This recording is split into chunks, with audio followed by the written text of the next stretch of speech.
কুরআনের একটি মজলিসে আল্লাহ পাক আমাদেরকে বসার তৌফিক দান করেছেন, এজন্য আমরা সকলেই শুকরিয়া আদায় করি আলহামদুলিল্লাহ। আল্লাহ পাক রব্বুল আলামিন আমাদেরকে যেন এমন মজলিস বেশি বেশি করবার তৌফিক দান করেন, সকলে বলে আমিন। তো আজকে আমরা ঈদুল আজহা উপলক্ষে আমাদের আজকের এই আয়োজন। প্রথম যে অধিবেশন সেটা হলো কুরআনের প্রতিযোগিতা। এখানে দুইটা গ্রুপ, একটা হলো জেনারেল যারা পড়াশোনা করেছে তাদের জন্য, আর একটা হলো আমরা মাদ্রাসায় যারা পড়াশোনা করেছি তাদের জন্য। তো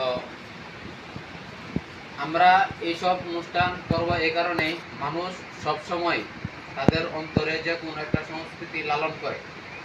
কোনো সময় মানুষের যে অন্তর, সেই অন্তর সংস্কৃতি মুক্ত থাকে না। যেমন মনে করো ছোট বাচ্চা যারা আছে, হয়তো তারা সারাদিন গুনগুন করে সঙ্গীত বলে অথবা কোরআন তেলাওয়াত করে। এটা যারা না করে, দেখবা ছোট ছোট বাচ্চারাও গানের বিভিন্ন অংশ, বিভিন্ন লাইন তারা আস্তে আস্তে করে বলতেছে। এরকম মানুষের একটা অংশ আছে যেটা তারা সুর দিয়ে বলতে চায়। মানুষের বিভিন্ন অংশ আছে, বিভিন্ন পাঠ আছে, বিভিন্ন জায়গায়, বিভিন্ন ক্ষেত্রে বিভিন্ন। তো এই ঈদকে উপলক্ষ করে, ঈদ আমাদের জন্য কিভাবে পালনীয় সেটাও শরীয়ত আসলে বলে দিয়েছে। যেমন ঈদের জায়গাটায়, ঈদের সংস্কৃতিতে আমরা অনিয়ম করি, কিন্তু অন্যান্য যে দিবস কিছু কিছু আছে সেখানে কিন্তু আমরা সেই অনিয়মটা করি না। কারণ হলো, এটা আমি দেখাই, যেমন শবে বরাত আছে, লাইলাতুল কদর বা 27 রাত আমরা বিশেষ আমল করে থাকি। তো এই রাতগুলোতে কোথাও কি তোমরা দেখছো যে 27 রাত উপলক্ষে বক্স আনার পরে মানুষ বা যুবক পোলাপান তারা গান বাদ্য বাজনা বাজাইছে, এরকম ঘটনা ঘটছে? এমন আছে যে আজকে 27 রাত আমরা সবাই বক্স আইনা কয়েকজনে গান বাজাই, এমন হয়? হয় না। এরপরে এমনও কি হয় কোথাও যে আজকে শবে বরাত, আজকে 3-4 জনে মিলা বা 5-7 জন মিলা আমরা কি করি, বক্স আনি, বক্স আনার পরে আমরা গান বাজাই, এমন কি ঘটনা হয়? হয় না। কিন্তু ঈদকে উপলক্ষ করে এইগুলোই হয়, অ্যাভেলেবেল হচ্ছে। তো গত রাত্রেও ওইদিকে সাউন্ড বক্সের আওয়াজ শোনা গেছে, সারা রাত ব্যাপী মোটামুটি গান চলছে। তো ঈদের যে দিবসটা, ঈদ নামক যে দিবসটা, সেই দিবসটা শরীয়তের নির্ধারিত একটা দিবস। যেমন শবে বরাত, এরপরে লাইলাতুল কদর, এগুলো আমরা পালন করি, উদযাপন করি আমলের মাধ্যমে। এটাও আমলের মাধ্যমে করা দরকার।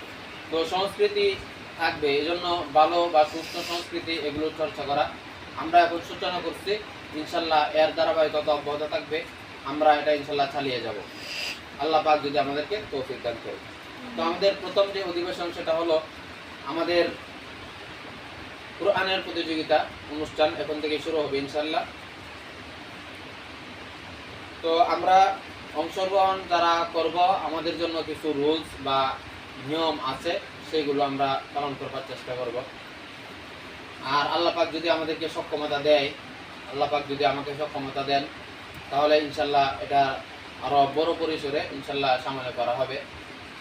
তো আমাদের সক্ষমতার দুইটা বিষয়, একটা হলো আর্থিক সক্ষমতার একটা বিষয় আছে, আর দ্বিতীয় যে বিষয়টা সেটা হলো যে মানুষের এইসব করার জন্য তার ক্ষমতারও প্রয়োজন পড়ে।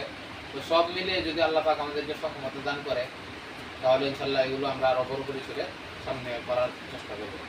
তো এই সংস্কৃতির কারণে যেন অপসংস্কৃতি এটা দূর হয়ে যায়, এই জন্য মূলত আমরা এটা করছি। আর আমাদের যাত্রা এখানে শেষ না, আজকে আমাদের যাত্রা শুরু, ইনশাল্লাহ এটা অব্যাহত থাকবে, এটা চলতে থাকবে।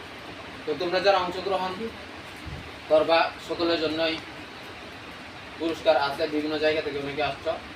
আর বিশেষ কিছু পুরস্কার আছে, এই পুরস্কার তোমাদের সামনে ক্রেস্ট সহ আরো শিক্ষা সামগ্রী আছে তোমাদের সামনে উপস্থিত।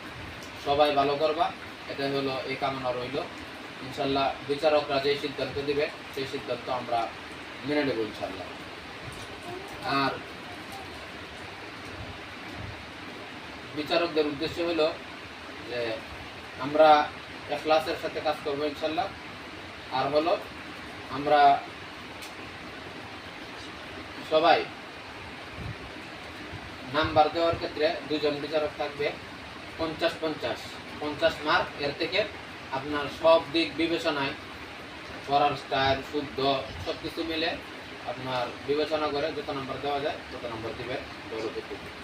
এরপর জমার আগ পর্যন্ত চলবে 12টা পর্যন্ত। 12টার 11:30টার ভিতরে তারা উপস্থিত হতে পারবে, শুধু তাদের নাম নেওয়া হবে, বাকি আর কারোর নাম নেওয়া হবে ইনশাল্লাহ। এখন থেকে শুরু হবে। তো নামের যে লিস্ট যারা আগে নাম দিচ্ছে তাদের লিস্ট অনুযায়ী সেই সিরিয়ালে ডাকা হবে, শুরু হবে ইনশাল্লাহ। এখন থেকে